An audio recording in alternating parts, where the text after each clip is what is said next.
వైఎస్ఆర్ జిల్లా బద్వేలు పట్టణంలో బుధవారం అంగన్వాడీల సమస్యలు పరిష్కరించాలని అంగన్వాడీ వర్కర్స్ హెల్పర్స్ యూనియన్లు సిఐటియు ఆధ్వర్యంలో నిర్వహిస్తున్న రాష్ట్ర వ్యాప్త సమ్మె 9వ రోజులో భాగంగా స్థానిక ఐసిడిఎస్ కార్యాలయం నుంచి ఐసిడిఎస్ కార్యకర్తలు ప్రభుత్వం తమ సమస్యలపై స్పందించకపోవడాన్ని నిరసనగా పట్టణ పురవీధుల్లో భిక్షాటన చేశారు। ఈ కార్యక్రమానికి బీసీ చైతన్య సమితి అధ్యక్షులు బీసీ రమణ, డిఏఎఫ్ఐ జిల్లా ఉపాధ్యక్షులు ముడియం చిన్ని, ఎస్ఎఫ్ఐ జిల్లా అధ్యక్షులు సునీల్ కుమార్ పాల్గొని తమ సంఘీభావాన్ని తెలియజేశారు। భారీ సంఖ్యలో అంగన్వాడీ వర్కర్స్, అంగన్వాడీ కార్యకర్తలు పాల్గొని ప్రభుత్వ తీరును దుయ్యబట్టారు।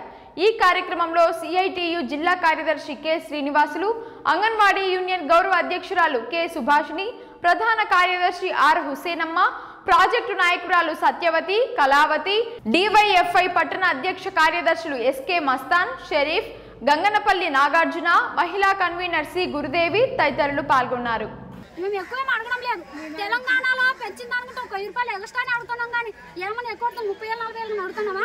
ఈ ఎమ్మెల్యేలు వచ్చేసి 1,50,000 జీతం తీసుకుంటాడంట। వాళ్ళేమి ఏసీ రూమ్ లో కూర్చొని పనిచేస్తే వాళ్ళు ఏం పని చేస్తున్నారు?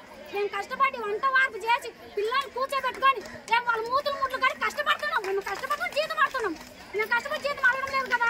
ఎందుకంటే మా గురించి ఈ విధంగా మాట్లాడినారు। మినీ వర్కర్ల గురించి కూడా ఏం ఉపయోగం లేదు।